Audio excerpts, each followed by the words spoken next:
Greetings all, BWS2K here. Every time I sit down to make a video, I start writing a script or I start setting up something in Roll20 and I overthink it, and then it ends up never getting done, and I end up with a Google Drive and a hard drive full of half-finished videos and scripts and images and things like that. So we're just going to go for it. I'm not going to be super professional about it. I set this up in about 20 minutes. Excuse me, I did remember my water, which is an improvement over most of my previous videos, but I spent hours throughout the last several months setting up different things, never worked out, and finally I just kind of put it all aside and I gave into my intuition and just went with what felt right and felt cool and not what necessarily made sense or felt professional. So this is what we ended up with. So we're going to pick up 6 days after the breakout event. I do have a video where I play through some of the breakout event on the channel from a while back. It's also the scenario at the back of the first Marvel Heroic role-playing book. But the basic, and it takes place for the, is it the first 2 issues of New Avengers? I think it's the first 2 issues or maybe 3 issues, but it's kind of like the first event that kicks off that series from way back.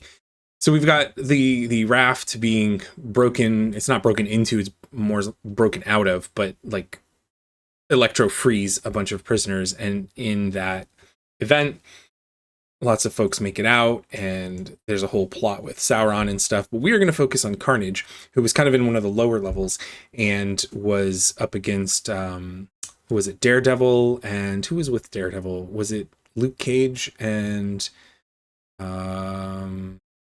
was it Spider-Woman, I think, and Foggy Nelson, and actually this little picture, he's like staring at Foggy Nelson about to consume his face. So the Sentry who was there, and actually they were there to talk, Matt Murdock was there to talk to Sentry, zooms out of his cell, grabs Carnage, picks him up, brings him up into the atmosphere, and rips him in half. Just brutal fashion, right? There's no words, it's just rips him in half. I would like to pick up a little ways later, about a week later, I think I said 6 days later, in the sewers under Manhattan. And what I imagine has happened is the symbiote drops that haven't burned up on re-entry have kind of settled and coalesced, and we have a team that has been comprised of Colossus, Cyclops, Ms. Marvel, Carol Danvers, Black Widow, and The Thing. And this is largely because those were the characters that I chose and I wanted to use them. And there's really no more thought put into it than that. I'm calling them the Mythicals because occasionally for these videos I will use the Mythical GM emulator. And so it felt somewhat appropriate to call them the Mythicals. And I named our little scenario called Painting the Town Dead. A little play on words, appropriate to a villain such as Carnage. So I imagine that, over the last 6 days, other villains, other inmates have been recaptured, and the whole story goes on with Sauron, and everything carries on. But there's been increasing reports of missing persons in this particular area in Manhattan. And I think there's been leads, and so S.H.I.E.L.D. has kind of handed off intel to probably to Carol. I think I put her in the center of the tokens, sort of wasn't really thinking too hard about it, but I know that she actually led a S.H.I.E.L.D. team for a little while when I was reading her series up until about, was it Dark Reign, with the Avengers who were working under Osborn, who were kind of bad guys. And I enjoyed it. So I think I'm going to have her as the de facto leader. She had like a mini helicarrier. I'm not sure. I'm struggling over that word. So I think they'll probably operate out of something like that. But sort of freelance, not directly tied to S.H.I.E.L.D. But S.H.I.E.L.D. has given her the intel and the permission to use a mini helicarrier again. And so that's who she's got. That's who she chose for her team. That's who was left. And the missing persons report all center on this area, and different rumors. I like to think that the X-Men probably heard something from some Morlocks. Maybe our gal Marrow dropped them a line with her connection and said, maybe they're missing some Morlocks as well, or there's an area of the tunnels that are particularly spooky, and folks aren't going Morlocks, and everyone's just kind of avoiding it. But that's kind of the setup, is this area under the sewers, or in the sewers, I should say, under the city. And this is our team that's going there. And we're going to jump right into it. I'll give a quick scroll here. You can see the character sheets for Black Widow, for Colossus, for Cyclops, for Miss Marvel, and for Thing, and you can pause it to read them.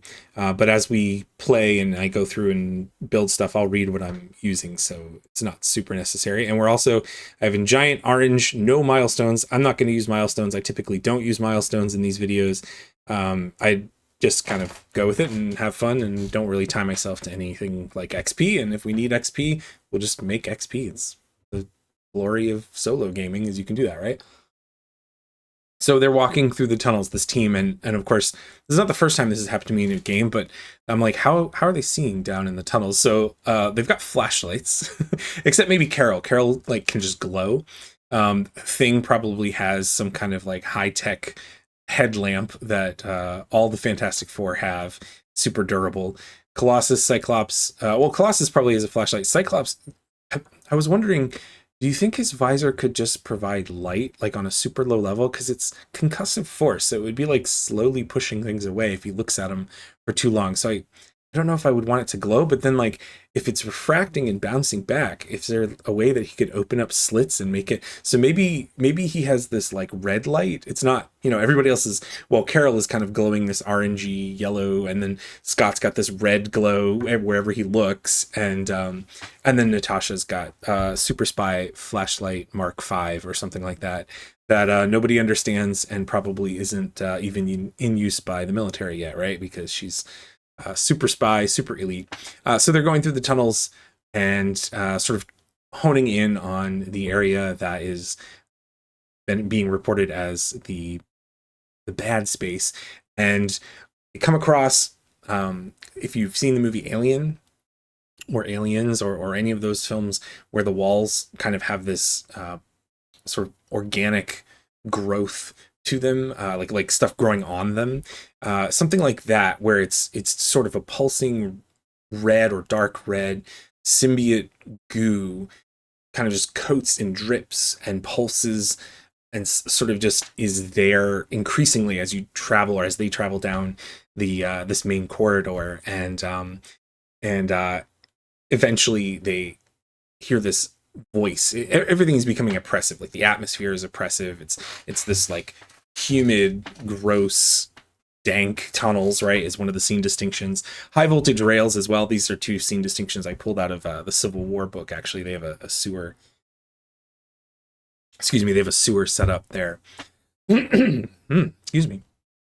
And so this is like a abandoned subway track or something, some such. And so they're walking along the tracks, but the tunnel itself is kind of like coated in this symbiote resin. And so they hear a voice, right? And it's actually like laughter. And it comes from far ahead in the dark. But it's almost as the wall itself or the walls themselves are echoing the laughter, like in a whisper. So, goodness me, I'm glad I brought my water. So you have the voice of Cletus Cassidy kind of comes down and after the sort of the laugh and the chuckle, and maybe even through it, like there's an after echo of the laughter, and he starts to talk, and he just says something like, welcome to my new home, food. And there's this like sort of whisper cackling that just kind of like, again, permeates the area and just is like, and an echo of his words. Like every time he speaks, it's like 100 different voices speaking directly after him, right? So just super creepy, super oppressive. And from the walls, the symbiote goo just starts to kind of like coalesce and form and drop down these humanoid forms, and they kind of drop, and before they become fully covered, it's the missing people, right? And maybe some of them are the Morlocks, and they kind of come down out of the wall, and then the symbiote sort of covers them up, and they resemble like mini Carnages, right? Not quite as fanciful as Carnage, but obviously of his symbiote, extensions of himself, really is what we're talking here. And then he himself starts to come forward, and I put the note, no legs. He was ripped in half. So I'm thinking this is just the top half of his torso, and the bottom half is just writhing tentacles and like, just pulling itself along and and crawling along and slithering and just all kinds of goopy stuff, right? So that's the scene setup. And we're obviously excuse me, my goodness. What did I tell you? Every time I sit down to do a video, all kinds of things happen, and it seems like my throat is not cooperating today. So I'll be sipping at the water. But our mob of minor villains, this is the first group that you face in the book. I changed it. I kept dangerous as a distinction, but I went with hive mind because they're not really in control of themselves. They're acting as extensions of Carnage. And then novice symbiotes. And then I put the symbiote spawn, which is actually something that Carnage can do. If you spend Doom dice, you can make symbiote spawn. The wording on them is off. Yeah, see, he's got tentacles, so he has feed, which is on any successful action that includes tentacles. They also have the feed SFX, but they don't have the tentacles effect. Theoretically, you'd have to make it an asset or something like that for them. But so it's a little bit of a typo maybe. But regardless, you have a swarm of these missing people who have become extensions of Carnage, covered in symbiote and capable in their own right of doing lots of damage there. And then Carnage himself, the upper half of Carnage anyway, sort of crawling along. And so I think the first thing that just makes the most sense for him to do, because he's kind of got the initiative, it feels like here, the first thing that makes sense for him to do is try to sort of intimidate the whole team, right? Because he's very powerful. He's got telepathy going on amongst all of these people. And in a sense, the team is surrounded. So the first thing I want to kind of do is inflict a like fear-based, like overwhelming fear-based attack on them. And that's actually going to be the mob of minor villains that do that. So what we're going to do is we're going to take him and we're going to have him help support I think, yeah, it's a support action. He's just going to give a die to the mob of minor villains who are going to do an area attack. And that area attack is going to actually be based in, I think Swarm is the one that makes the most sense. And so his telepathy die, which is a D8. This is not a super big roll, but that's okay. Actually, maybe Menace Master. Menace Master works the best. Let's lend Menace Master. So it'll be a D10 from the Menace Master of Carnage, sort of working through the minor villains, which will be the 5d6 plus the Swarm. And I don't think any of this, maybe we'll throw in wall crawling just for fun, because they are kind of like stepping out of the wall, dropping down from the wall, not so much coming up from the floor. And I think that's something to call out the high voltage rails. I think the rails themselves are not necessarily live at the moment, or maybe they are, but it's just like a low, because it's disused. It's sort of a low current. I don't know if I want to have current going through them or not. What do we think? Now I'm going to say no. I'm going to say no, there's no current. But regardless, there's not as much on the ground because of reasons. And so anyway, so we've got all of them popping out. So let's throw together a pool for we've said what we want to do, right? Say it, assemble it, roll it, resolve it. So we've said what we want to do. So it's going to be roll, and then Carnage's D10. Excuse me. And then they are getting 5d6. And they are also getting Swarm. I think I need to be putting a 1 in. It's been a while since I rolled on D20. I probably should have practiced first, huh? And then what did I say? Wall crawling. And yeah, and then we're going to go, let's do Dank Tunnels as a D8 scene distinction as well. Is that what I want to do? No, it's not going to be the Dank Tunnels. I'm going to use their own hive mind. Yeah, it's still a D8. It doesn't matter in that sense, but it's going to be the hive mind because we're really leaning into it. And this is an area attack. Oh, good. I remembered how to roll. Oh, bad. I did not remember how to roll. Oh, I didn't put pluses. All right, let's put pluses.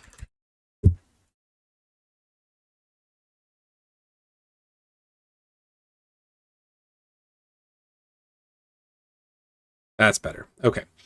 Is that 7? Well, we'll ignore it. We'll just go with what we rolled. So we have 2 opportunities. We have a bunch of 6s, a 7. So we're going to add the 7 and one of the 6s, one of the D6 6s. So it's going to be a 7 and a 6 for a total of, what is that, 13. And then it's going to be, we can use a D8 effect, and then it's just going to be D6 effects. So D8 effect And I think who's going to be, you know what? It's probably Scott because he's got the latent what do they call it? Whatever. He's sensitive to telepaths, right? So it's probably going to affect him more. Oh, and they're red. Oh my goodness, Scott and red. Okay, so I think the D8 effect would be going towards Scott, and D6 is towards. Is there enough to go around? Yeah, 1, 2, 3, 4. We have 4 of them. So on everyone else. And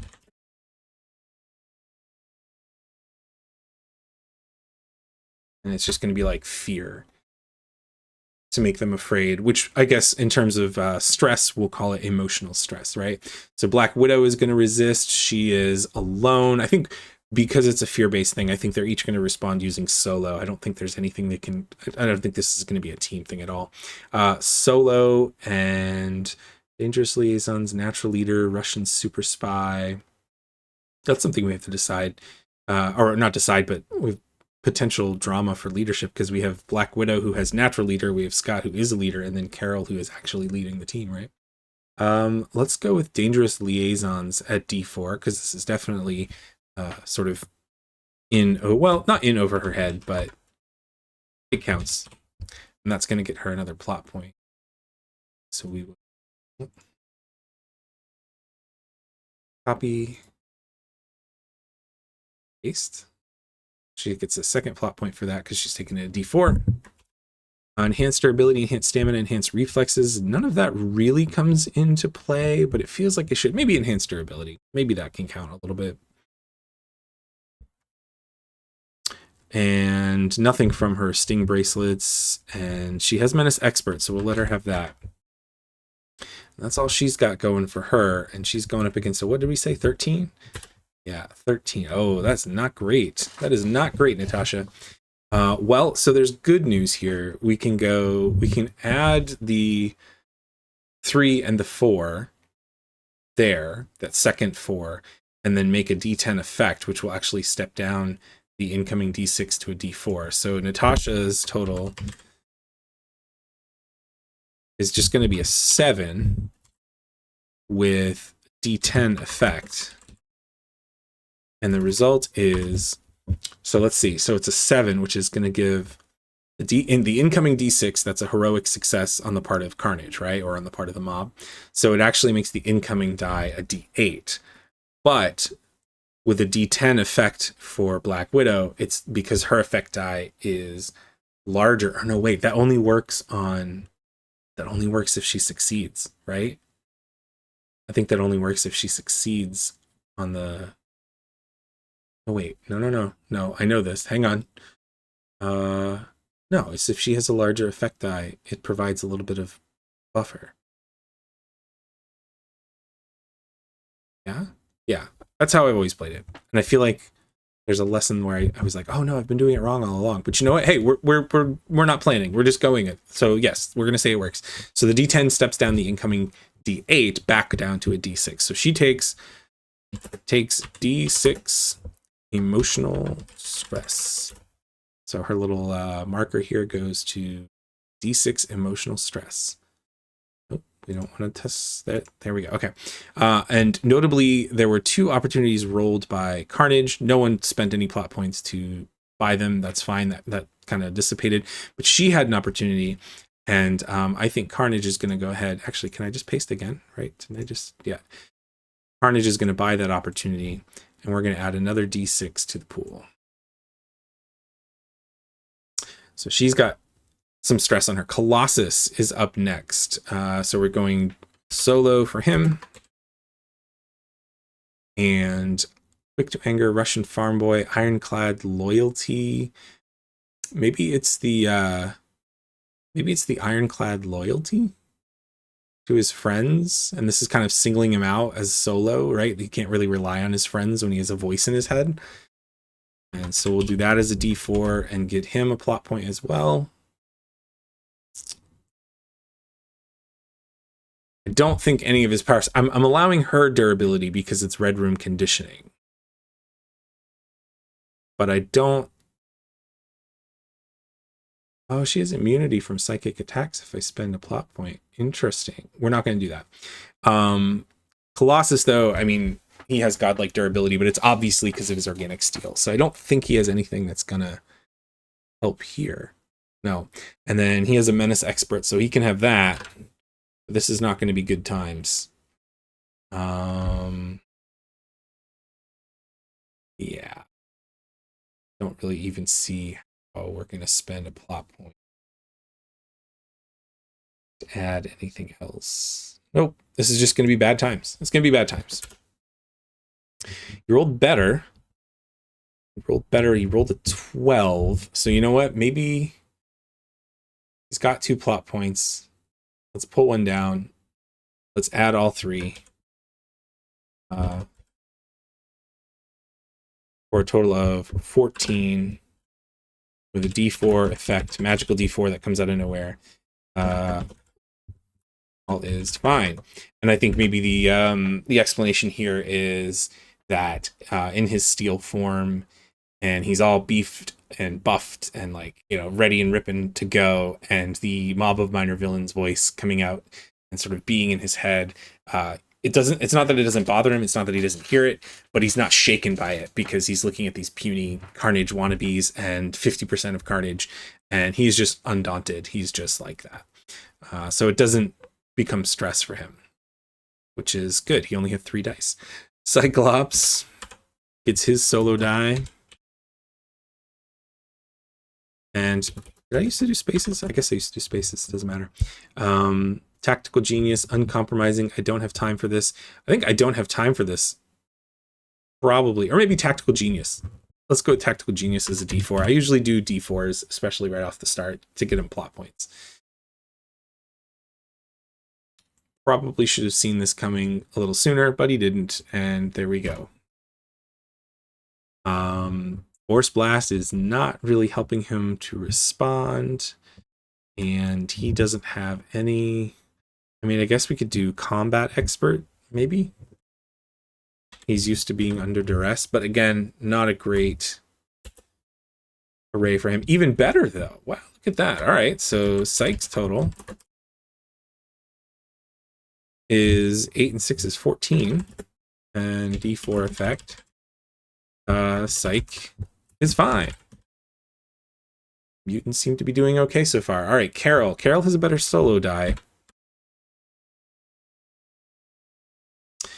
Homeland Security Team, Struggling Identity, Take Charge. I think the Take Charge attitude is actually going to be D. I'm not going to give her the extra plot point. We're not going to do the D4 for a plot point. She's in charge. She's leading the team. She can't give into this. And I think of all of them, even Struggling Identity would work, right? With voices in her head.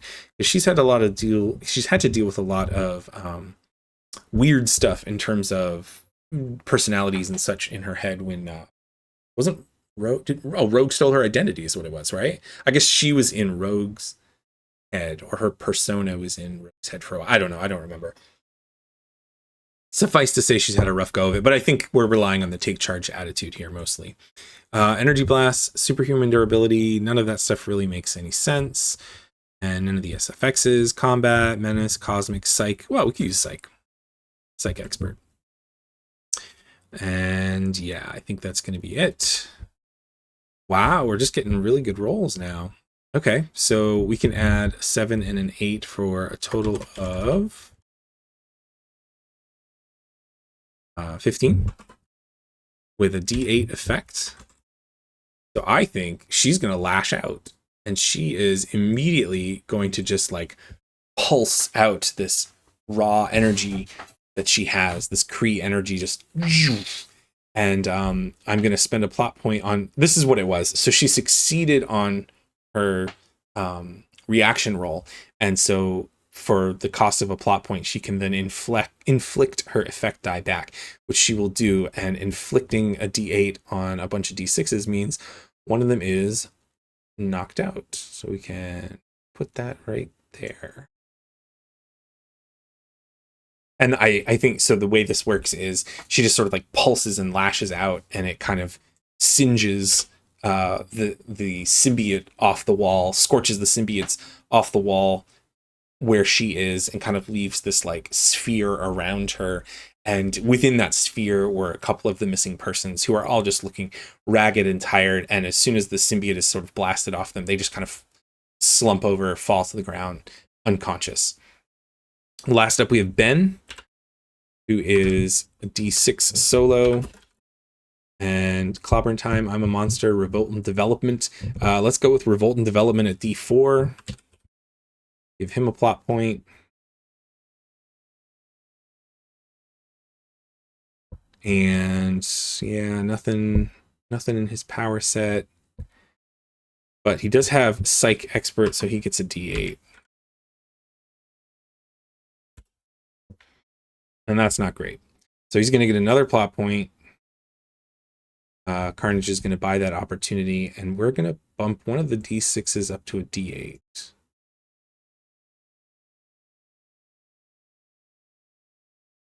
And so that just means his total is 7 with a D4 effect.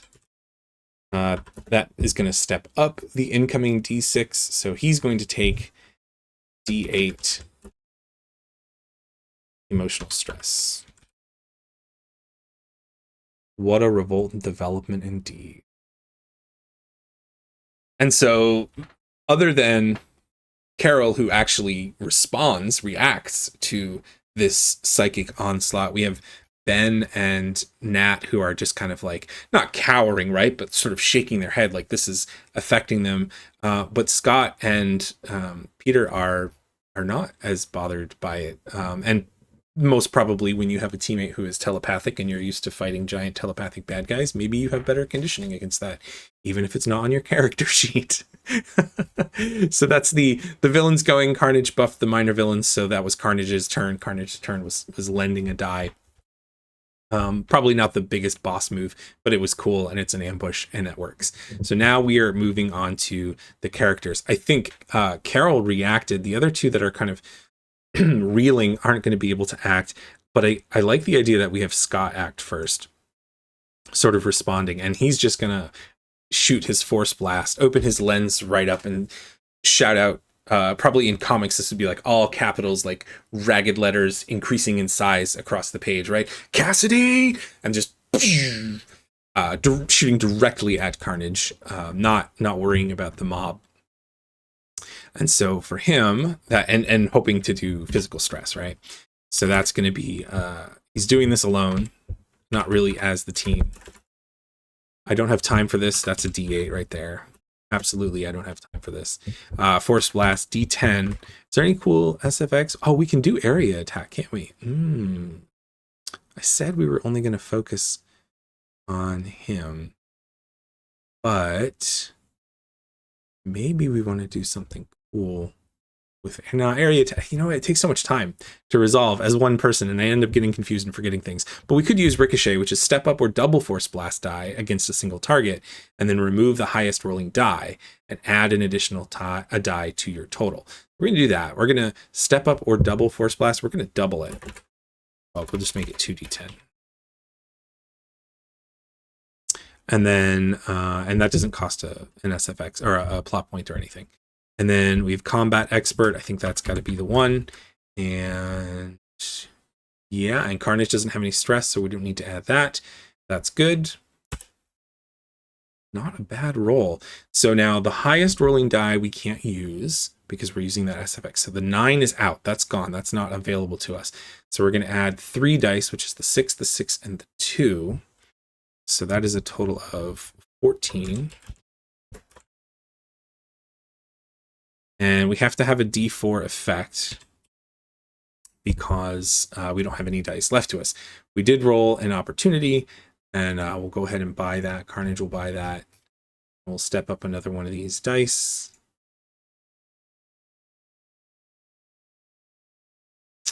But now we've got loads of plot points. Doesn't really help us much in this moment because there aren't any extra dice to purchase. The 9 would have been nice, but 14 is not bad. And this is against Carnage. So Carnage is kind of slithering / barreling down the corridor, down the tunnel. And so that's... I don't know that he's going to have a chance of avoiding this. But it's most likely if he does avoid it, like if this doesn't hit, it's probably that it just kind of goes through the symbiote resin and just doesn't bother him. So he's all alone and murderous, sneaky. I think we're going to use sneaky as a D4. And yeah, we're going to use sneaky as a D4. We're going to step up another doom die. Have I been doing that right? When I was getting them plot points, right? Yeah, okay. D4. Because he's the opposite of sneaky. He's just kind of out in the open. Durability, reflexes is probably what we're going with here. Because I said it was kind of like probably going through the tentacles or dodging or just being like absorbed through the soup of the symbiote. It's a gross scene. Like a squelching sounds and gross stuff. None of the SFX matter. This isn't sonic and it isn't fire because these aren't lasers, because that's not what Scott shoots out of his face. Menace Master, but combat expert in the sense that this is combat and he's used to being attacked. We'll go with that. Oh, Scott, it was so nice. You tried. Well, he did roll an opportunity. So I think what I'm actually going to have Scott do is buy that opportunity, and he's going to get stunt die. The stunt die in the book, it's a D6, or a D8, but if you can link it to your specialties or powers or something, then it's a D10. So why wouldn't you link it? So I just made it as a D10, right? So he's going to buy a stunt die out of that opportunity. So it's not a total whiff, but Carnage's total is, we can go with 7 and 9. Do we even need to? What was this? 14? Yeah, okay. So 7 and 9 is 16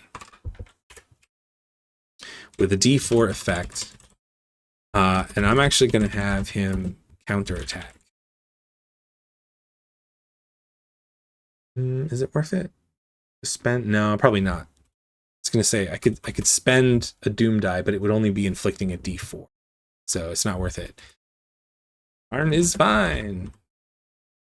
So the concussive blast, maybe it splashes when it hits Carnage, just splashes and pushes right through and doesn't actually harm him at all. So he sort of whisper cackles again, and that kind of goes through the whole corridor as everybody else is echoing him. The mob is echoing him. Yeah, I like that. That's cool. All right, so that was Scott. Now we'll pass to Carol because she did react earlier successfully, and she's going to follow Scott's lead. And I think what she's going to do is, did she spend a plot point? She did spend a plot point. So I think what she's going to do is shout. She's in charge, right? So she's got to say something leadery. What is she going to say? Oh, classic. She's going to correct Scott, right? Scott's optic beam, his force beam, like splashed through the tentacles in the lower half of Carnage. And Carol's going to say something to the effect of, "Nice try, Flyboy, but this time try aiming for the head." And she's going to do an energy blast at the top of Carnage, which is very obviously where Scott should have been aiming. Yeah, I like that. Oh, right, because they're both pilots too. Yes, see, that's my intuition. I didn't even. Yeah, absolutely. That's absolutely how that's going to work. That's what's going to happen. So she's going to shout that out to him, but when she shouts it, it's kind of louder. It's to everyone, right? She's coordinating this. So she is attempting to coordinate the team to be aiming for the top half of Carnage, probably suspecting that if you can take out Carnage, then the hostages will not be a problem anymore. The mob won't be a problem anymore. So that's going to be a team move. And that's the take charge attitude. And she doesn't have any plot points here. It's all right though. This is Carol at her finest, hopefully. Let's use Energy Blast. Shut down a Kree genetics power and gain a plot point. Yeah, I don't know that I really want to shut down Energy Blast. Although I could shut down flight. It could shut down flight. That could be helpful. Let's do that right now. Let's shut down flight, and I'll just put this right here and get a plot point back. So at least we have a plot point to help us out a bit. Shut down a Kree Genetics power. So it's not the whole set. Yeah, and then we can recover it later if we need to. And this will be combat expert. And still only 3 dice though. I don't know if I like that. Strength. Oh, well, it is what it is. Yeah, I think that's what we got to go with. All right, Carol, don't let me down. It's not great. So she's gonna we're gonna add the 6 and the 4 and keep the larger 3 as our effect die. So it's a total of 10 with D10 effect to do de-stress, which I suspect will not work. Actually, no. You know what? Let's use the plot point.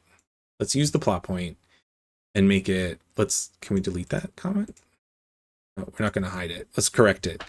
We're going to make it actually no total of 13 D4 effect.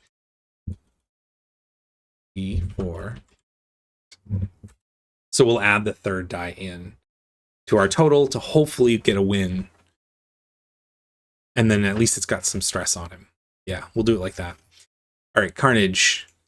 Mob of tentacles and still undeterred and still approaching, sort of like not web slinging per se, but like the slow motion web slinging / crawling / wall crawling kind of down the corridor. Let's see if that is a good idea for him or not. Carol does not have any stress, so he doesn't get to add anything like that. I think we'll use the reflexes again, and because this is aimed towards his upper half, and then nothing else works there except combat expert. So there is the chance that Carol may win here.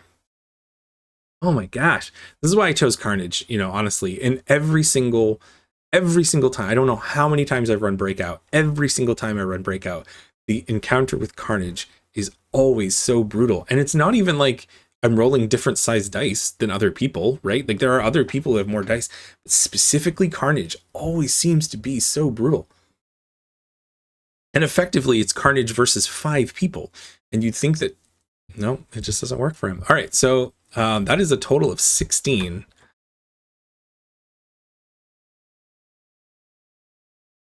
With a D10 effect. And I cannot spend... No, you know what I'll do? I'll make it a total of 14. I'll use the 6 and the first 8, the 8 that's on the D10, and then I'll use the D10, the D8, 8, so that I can spend a Doom die to inflict it back on Carol. Oh, that's going to be good.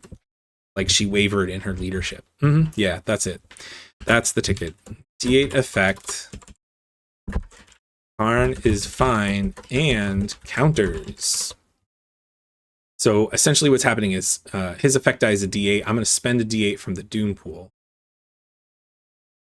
And that's going to inflict the D8 back, kind of like what happened earlier. Inflict the D8 back onto Miss Marvel as mental stress, probably. It's not so much emotional. She's not afraid. It's more like she's now unsure of herself. She's just been shaken. Her leadership abilities has been questioned. She just tried to mock Scott and did even worse. And I got to tell you, in the Marvel world, when you are doing worse than Scott Summers, then yeah, that's a D8 mental stress. Sure.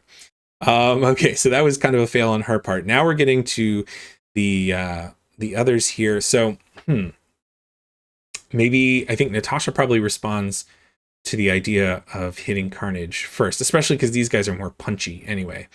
So she's going to go next, and she's going to go Widow Sting, try to zap the top of Carnage, right? And that was a team effort on Carol's part. I'm pretty fluid with the way I choose affiliations. I think the rules as written indicate that you kind of have to lock people into stuff. And so I'm going to have Black Widow use her team die since she is responding to Carol's team comment. It's not her highest die, but I think it's in the spirit that things are written. So she's going to just kind of like let loose with the Widow Sting bracelet stuff, right? So 1d6 for team. Dangerous liaison, natural leader, Russian super spy. Is she going to become the leader? Ooh, let's do that. Let's do natural leader as a d8, as kind of like she's picking up the slack. The two known leaders kind of dropping the ball and she's picking up the slack. And so I think we're going to have her kind of like, you had Scott's blast and then you had Carol's blast. And I see Natasha is kind of doing this like back flippy thing and just landing in the hero pose and then both arms outstretched, pew, pew, pew, pew, pew, pew, wordlessly showing them how to do it, right? So a d8 for natural leader, and then enhanced reflexes d8. Any SFX there? Focus in a pool. Replace 2 dice of equal size. All right, we might have emotional stress inflicted by intelligence agent. No, we don't care about that. And we don't care about, oh wait, when you take emotional trauma, oh, trauma, okay, we didn't take trauma yet. And then Widow's Sting bracelets are electric blast. Spend 1 plot point to step it up. Step it back to 2d6 for subsequent actions. Recover power. Yep, that's what we're going to do. So we're going to spend 1 plot point to step up the Widow's Sting, the electric blast to d10. And then up here, we have focus in a pool that includes a red room conditioning die. We're using reflexes. Replace 2 dice of equal steps with 1 die. Okay, so let's do...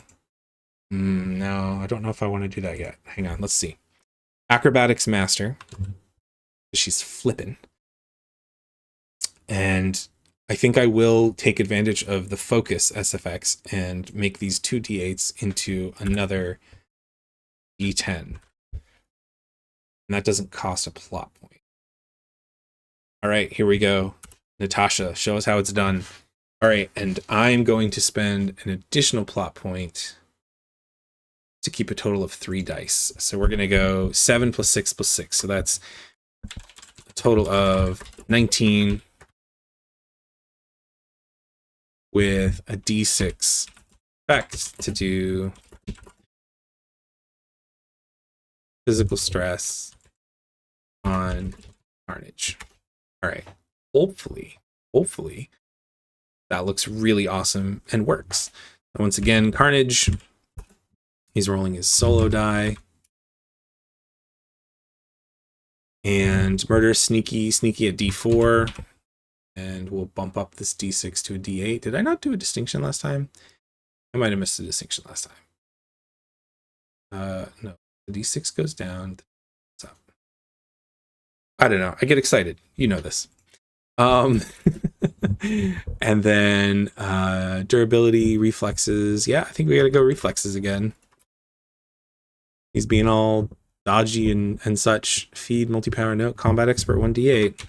All right, so I don't typically calculate, right? But at maximum, if he gets a d10 and a d, so that's 18. Yeah, so he's got a good chance of losing. We could have him win if we were willing to spend some Doom dice to do it. But I don't think I want to. I think this was a boss move by the Black Widow. So we'll add the 10 and the 6 for a total of 16. No, we're not even going to do that. We're going to add the 10 and the 2.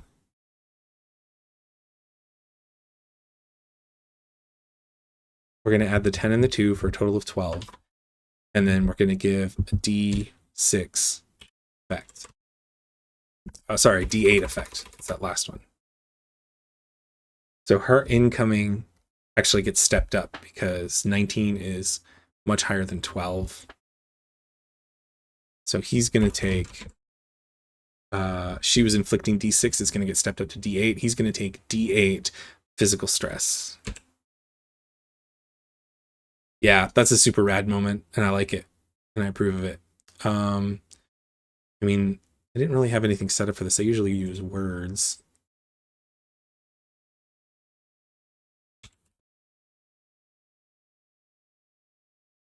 D8 E stress. Oh, it's black. I should have.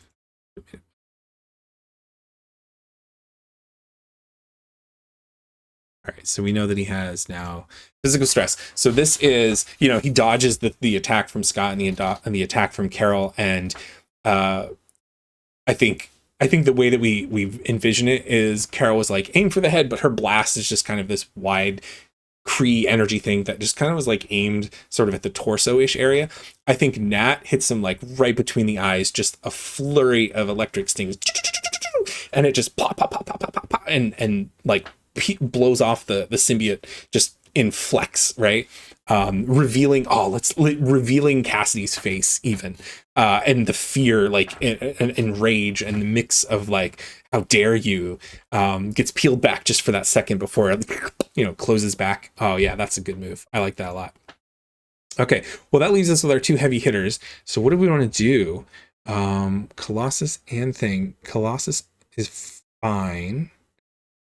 Area attack. He and Ben are both more likely to be best against the hostages.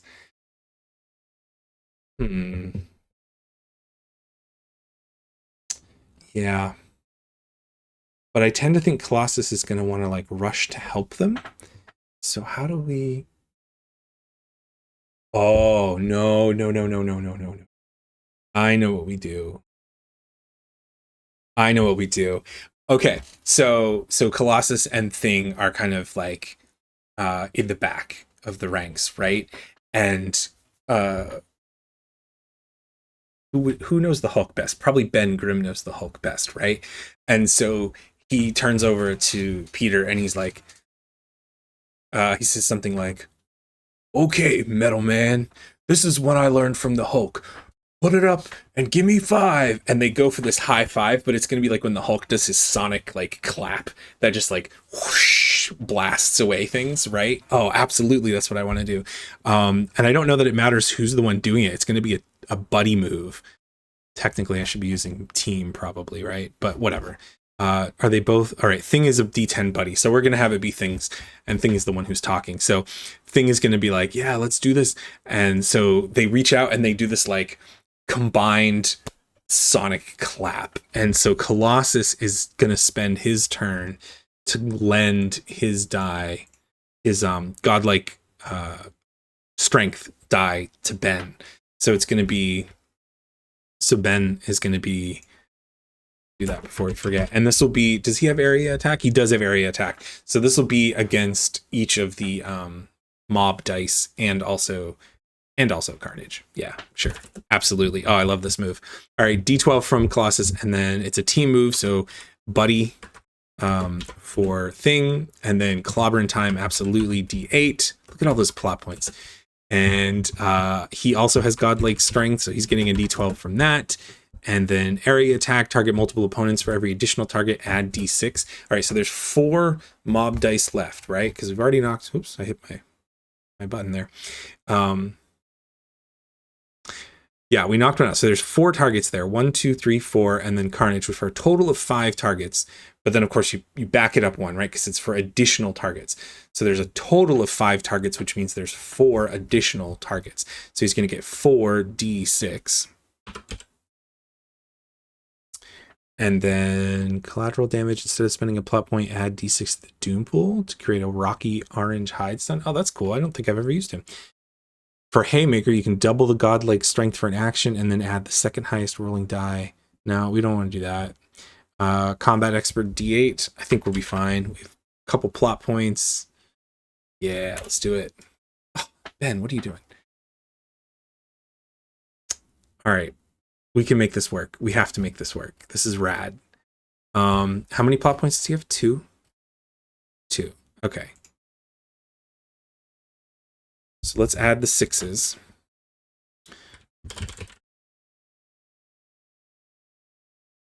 Gonna add the 6s for 12. The 6, the D8 6 and the D6 6. Let's spend a plot point to add the other 6 for a total of 18. Carnage will buy both of those opportunities. Also, I use plot points as soon as you have them, by the way. It just makes record keeping way easier. And we're going to bump up 2 of these 8s. Each are going to get bumped up once.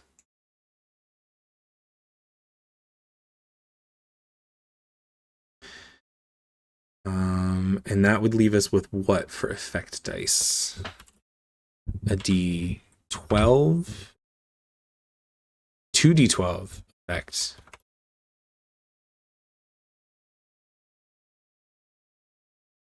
Actually, it doesn't really matter who it's going to because it's obvious, right? Well, the D12 is obviously going to go to Carnage, but if this works, we would have a D10 effect. We used that 6. We used that 2. We used that 6. A D6. And then I think it's going to be a bunch of D4s, right? We used this 2.